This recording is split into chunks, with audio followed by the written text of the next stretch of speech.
Hello and welcome. My name is Natalie Arriola, and today we will be discussing the enigmatic work of Maggie Taylor.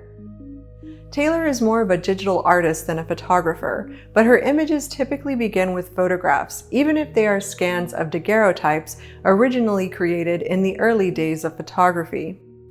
Taylor's evolution as an artist is one that I find particularly inspiring for her persistence through artistic uncertainty and frustration. She spent a lot of her early years as a photographer in search of her creative voice and of a means of creating her work that suited her unique artistic process.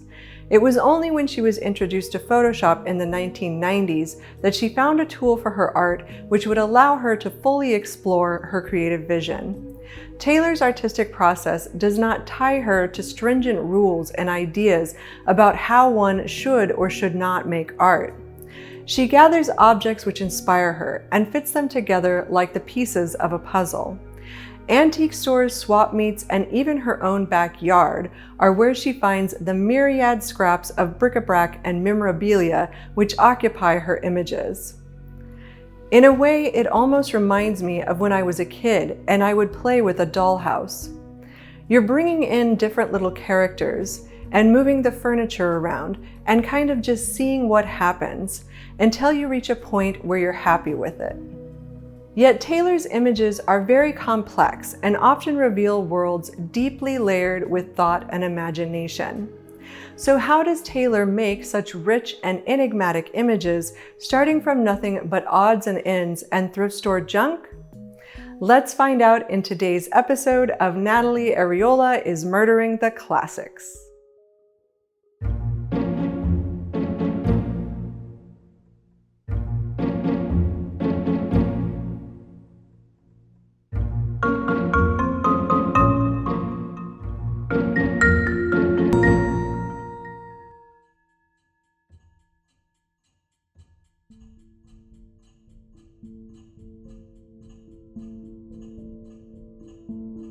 Maggie Taylor's work feels playful and childlike, yet dark and mysterious at the same time.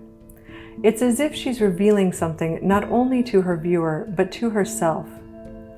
Maybe it's something she's aware of, or maybe it's something that surfaces unexpectedly from her process of tinkering with her images. Taylor works for days and even weeks on her images. She starts with a particular object that fascinates her. Often it is one of the daguerreotypes she collects which serves as initial inspiration.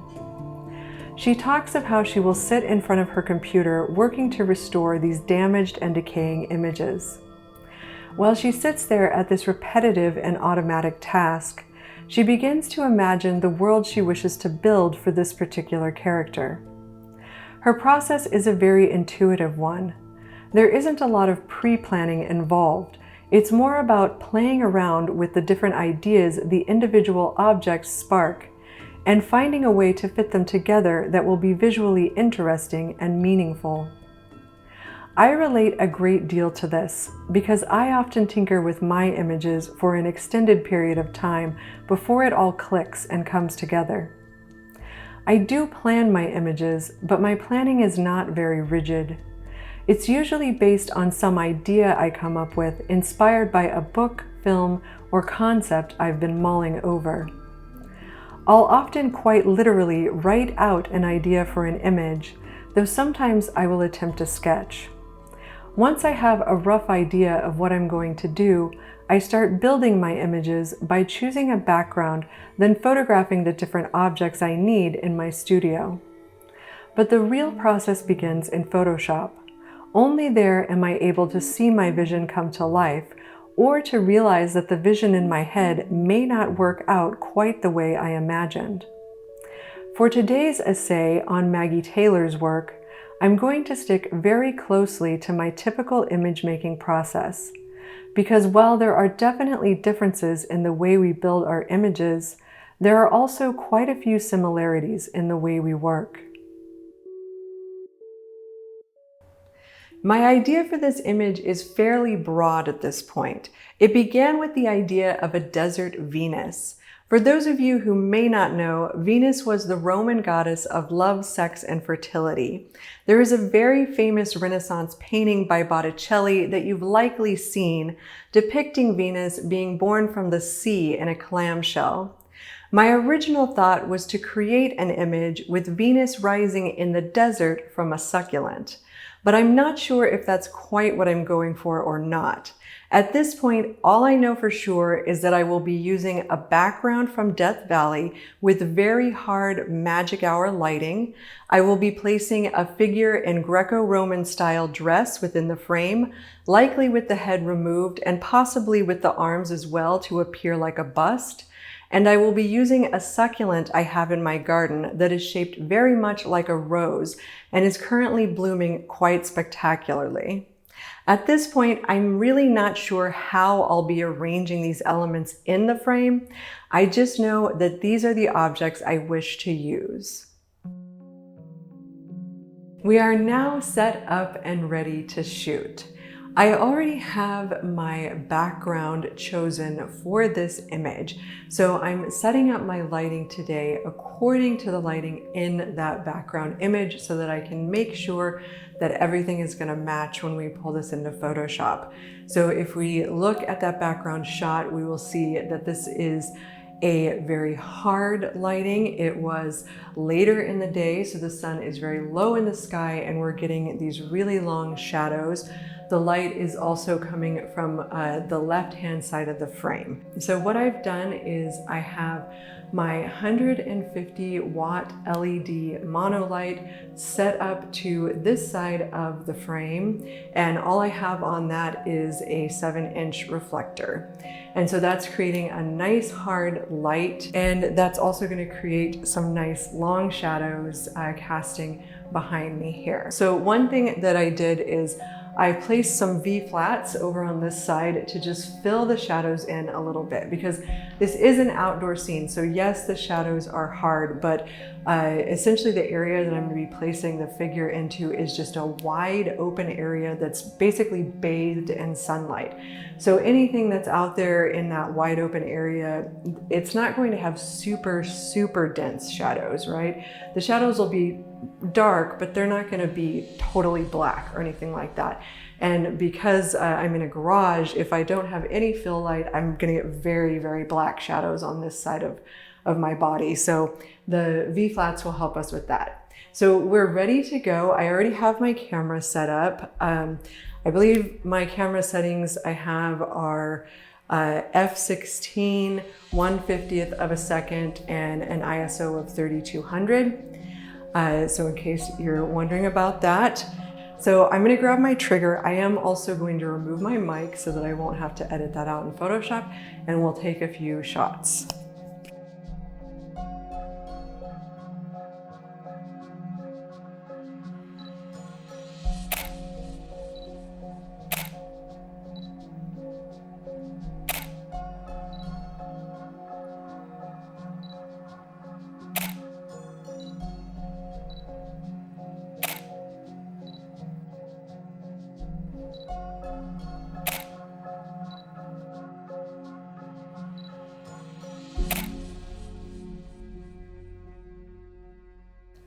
Okay, so I think that wraps it up for our figure.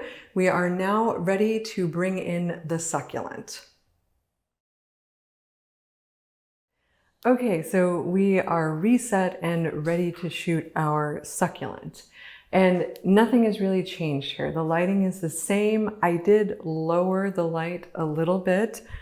Other than that, it's the exact same lighting situation, which is what we want because we want everything to match. And I have moved my camera position because I want to get as close in on this as I possibly can. So as you can see, I have like a whole sort of tray here of succulents, but it's this one with this big stalk coming off of it that I want for my image. So I'm just going to have to accept that I will have to select this out in Photoshop, and there may be it may be a little tricky. I don't think it'll be that bad, actually. Photoshop has gotten very good at making selections. A lot of times, as long as you have a well-lit image, you can make a selection fairly easily, even if it's not got a lot of contrast. Those are just things that will help you to do it much more quickly and much more easily. So if we have to spend a little bit more time on this, that's no big deal. And I might stick something here to kind of move this out of the way. And I'm just gonna do my best to kind of isolate that succulent, but obviously I don't want to pull it out of the pot because that will kill it. And that's the last thing that I want to do because I think it's very pretty. So I'm just going to take some shots. I'm pretty sure my camera settings are more or less the same. Let me just check here. So I have my f-stop still at f16. I am at 1/125th of a second and ISO 3200. So I did change the exposure a little bit. And again, mainly what I'm looking for here is just depth of field, because I want this to be an image that has a lot of depth of field throughout the entire image. So I'm just gonna move it around a little bit, get different angles. I'm going to shoot kind of cropped here at first, and then I will separately shoot the top of this because I can try to get it all in one shot, but again, I want to get as close in as I can because that just increases the amount of resolution that I'll have on this and gives me more flexibility when I get into Photoshop and I start moving things around in terms of how big or small I want to make this object in my scene. So I'll probably shoot here and then shoot just the top, and those can be combined pretty easily. It shouldn't be a big deal. I'm gonna do a little manipulating on it anyways. And I may get a few extra shots just of the stock part in case I want to use that to create, you know, something that's kind of coming off of here or whatever it is. So that's basically it. I'm just going to kind of speed through this and you can watch as I take these shots.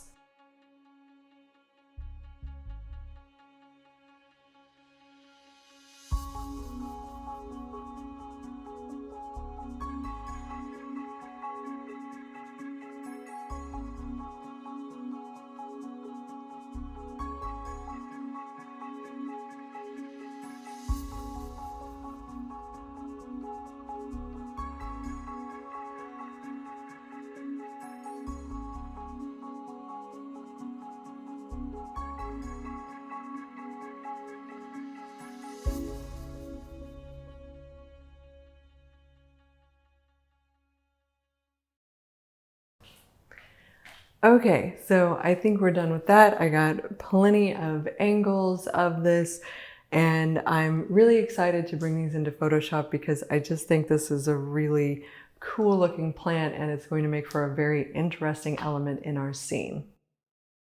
Now that I have the elements of my scene shot and ready to work with, it's time to move into Photoshop and play around. Before getting started on that, I want to mention something about Maggie Taylor that I admire. When Taylor started out, she was very much focused on traditional photography, and she even tried her hand at candid street portraiture. But she found that it didn't suit her. Taking portraits of people was awkward for her, and she often found herself feeling uncertain of how to approach taking a stranger's picture. Should she ask, or should she just take the shot? And if she should ask, how? What she came to realize is that she doesn't work well with others, and she quite straightforwardly says this in one of her interviews. When I heard this, I was struck by her total honesty about her weaknesses as a photographer. She knew this was not a good way of working for her, but she also knew that she wanted people in her images. Some aspiring artists might have decided that this was a reason to give up on photography. But that's not how Maggie Taylor took it. She was determined to find a way of working that clicked for her, and she pressed on in spite of these obstacles. She did eventually begin to uncover her creative voice, but it was still years before she discovered Photoshop and the creative freedom she desired. People often ask me how to discover their creative voice. The only real answer to this question is to make work. And that's exactly what Maggie Taylor did. She kept making the work in spite of any uncertainties until she figured out who she was as an artist.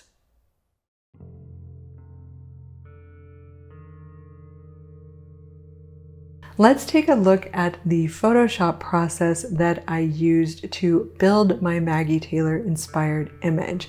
Let's begin by looking at the background of this image. And I just really like this image because I really love how the foreground here is just totally bathed in bright light, but the background has these dark clouds and dark mountains. I think it just gives it a very dynamic quality and makes for a very interesting background for this image. So the first thing that I did was I brought in my succulent. So here is the succulent. And of course, when I started, I was just kind of moving this around within the frame into different locations and trying to determine where I wanted to place it. But I wound up putting it here.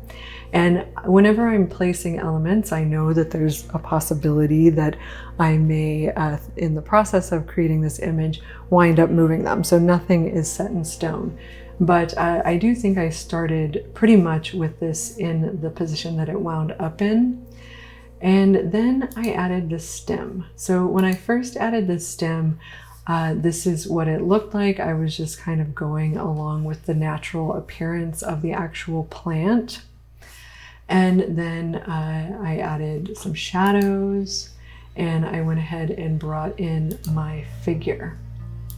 So when I brought in my figure, I tried a couple different images from the ones that we shot of the figure before I decided on this one.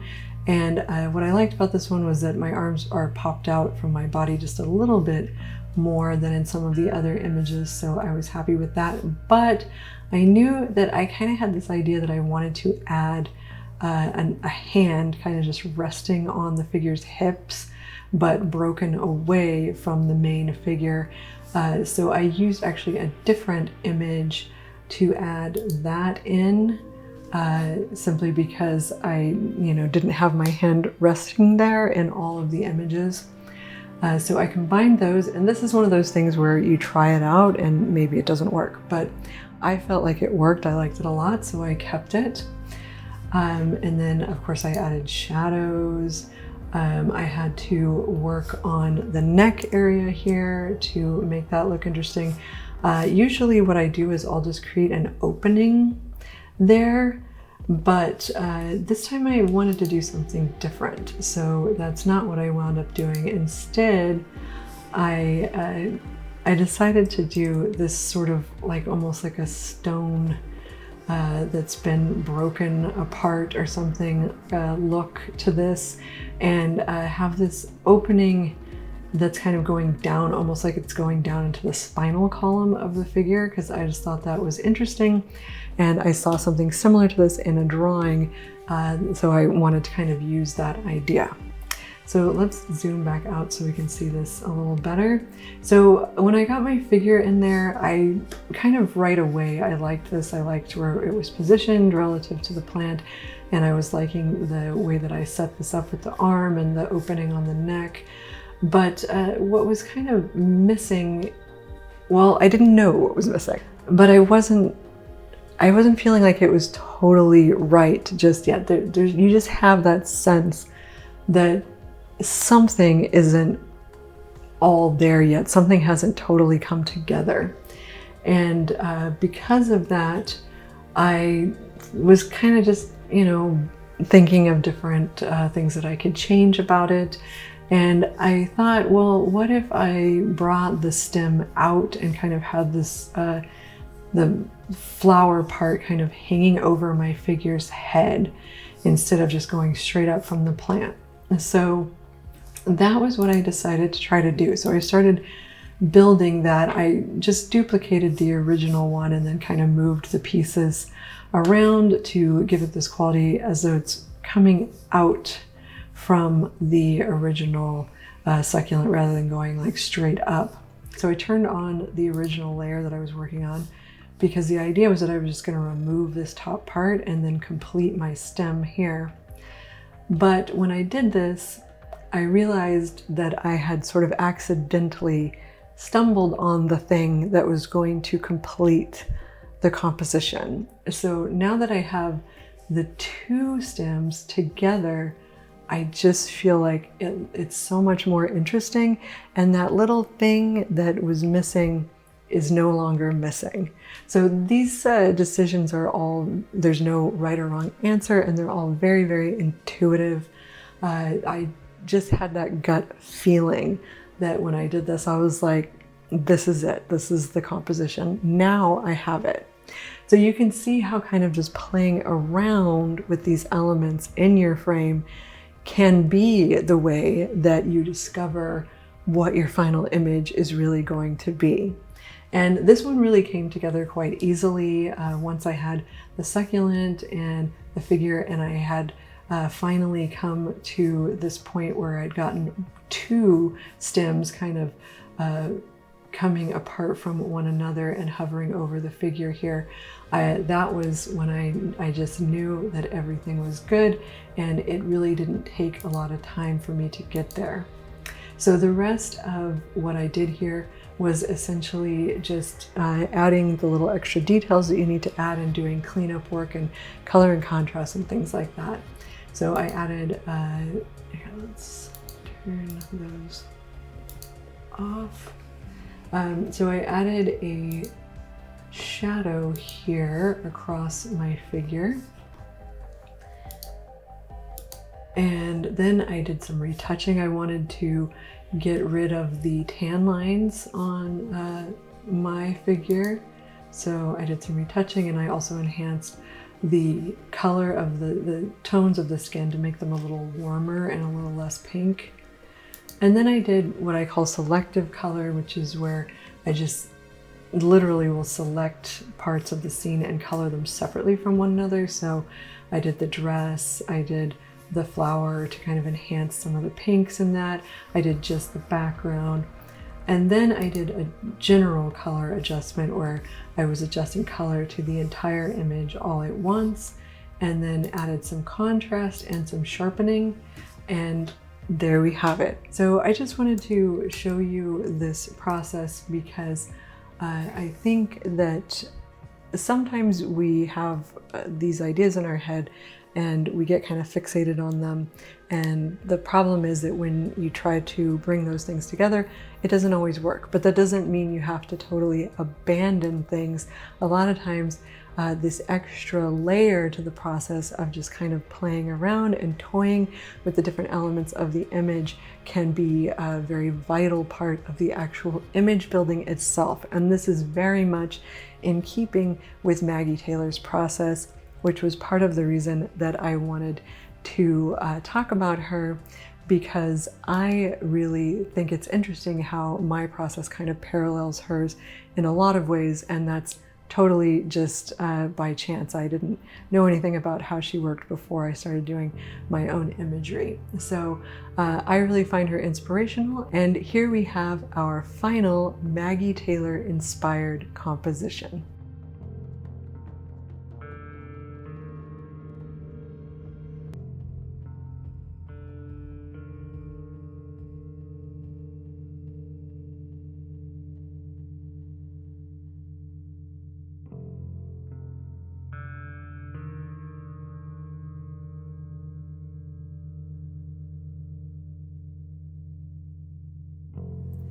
Many of us have very idealistic views of what we think it means to be an artist. We want our work to be amazing and perfect and to come out beautiful every single time. Then we start working and we quickly realize that our skill doesn't match this vision of perfection. At this stage, some people quit or just become hopelessly stuck. The thing is, the only way you'll ever make anything is to do the work. As Taylor says, if I'm not sitting at my desk, nothing can happen. And Taylor's process of starting with something very routine allows her to tap into her subconscious and just let the thoughts and ideas flow. She may begin with nothing more than bits and pieces, but because she's willing to trust the process, she often winds up with something magical and fascinating. Whether Taylor knows it or not, when we perform rote tasks, our brain often enters what is called a theta state, Taylor often describes her restoration work on the daguerreotype images she collects as relaxing. It is the total relaxation and simple doing of a repetitive task that has the power to bring images and ideas up from the subconscious mind and into focus. When we trust ourselves and the process, we find that not only do we grow as artists, but that the meaning we seek in our imagery arises of its own accord. Does it work every time? Of course not. But if we're willing to keep at it, we will create those beautiful images that surprise us and captivate our viewers. Maggie Taylor's image-making practice may seem capricious, but her ability to sit back and allow the inspiration to flow without forcing it is precisely what gives her work its beauty, depth, and meaning. Thank you for joining me in this exploration, and I'd love to hear your thoughts in the comments. If you enjoyed this video, be sure to subscribe to my channel so you won't miss out on future episodes of Natalie Arriola is Murdering the Classics.